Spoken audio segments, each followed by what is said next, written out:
My phone's battery is too low to use the flash, so I had to put it in the lights of the car. It's really heavy. It's got, it's not a very popular style these days, but it's really well made. And look at the drawer bottoms. We're talking tiger striped oak. It's a Thomasville. I think it's a Buffet, actually. It's really pretty cool. It's weathered. It's been out on someone's back porch for a while. I'm gonna quit for the night and pick this up. I'm taking the doors off because it'll be lighter and easier to get into the car. But what I'm doing is taking off the hinges on the frame on one side and the hinges on the door on the other side. That way I'll be able to tell which door went where, because it might make a slight difference on fitment. Probably not on this. Obviously 70s with this fake antiquing. My dad sold a 1963 Corvette in 1972 for $2,500 and bought my mom a solid walnut dining set that had that kind of antiquing on it. If they'd just not done that, by now this would have 50, 60 years of patina on it. Well, I couldn't really film loading this thing up, but I thought I'd stop under some bright lights and demonstrate, because it might be useful for somebody to know how to flip something heavy into a car. This was kind of silly. I pushed it all the way forward, and as you can see, I didn't have a lot of room to drive. Even all the way forward, it didn't quite fit, so I had to strap it in.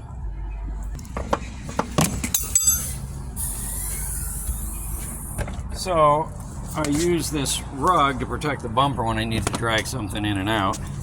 I used a couple of floor mats to protect the car and the furniture. I'll show you how I tip it in. Now obviously, being a big burly man, I could easily one-hand this into the car myself, but just in case you don't have any help and you need to load something big and awkward like this, what I do is I put one of the floor mats there to protect the edge, another one over there to protect the top, and then, upsy daisy, we get it up in the air. See, it's plywood rather than particle board. And then you just simply, what I'm going to do is just tip it forward. First though, protect the bumper, and then I just tip it forward.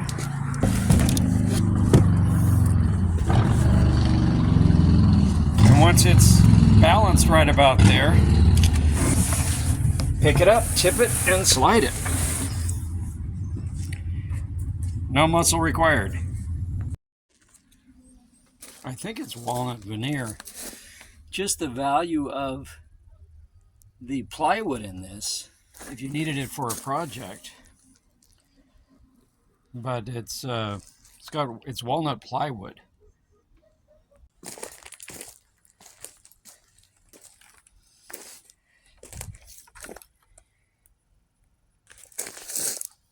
The cat is not impressed with my activities tonight.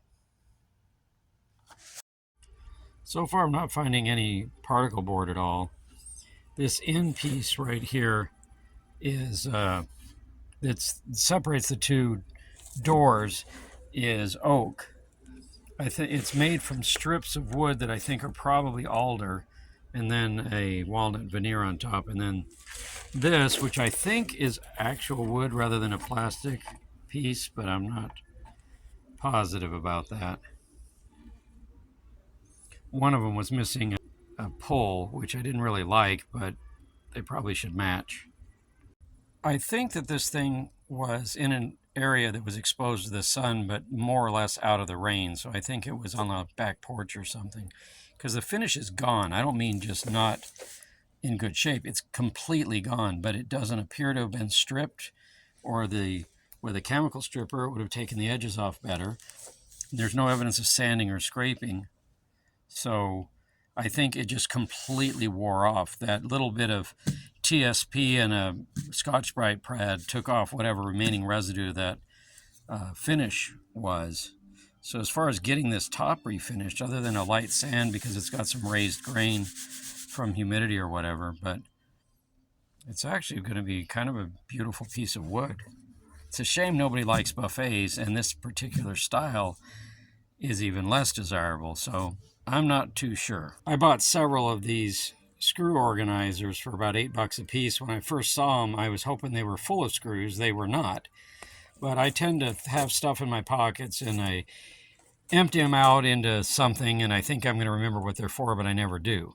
So I cleaned up all the stuff that was on my bureau into little categories, and all the stuff from this Thomasville Buffet, I'm going to put in one of these and label it so that when I finally get around to maybe doing something about this, I'll remember where the hardware is for it.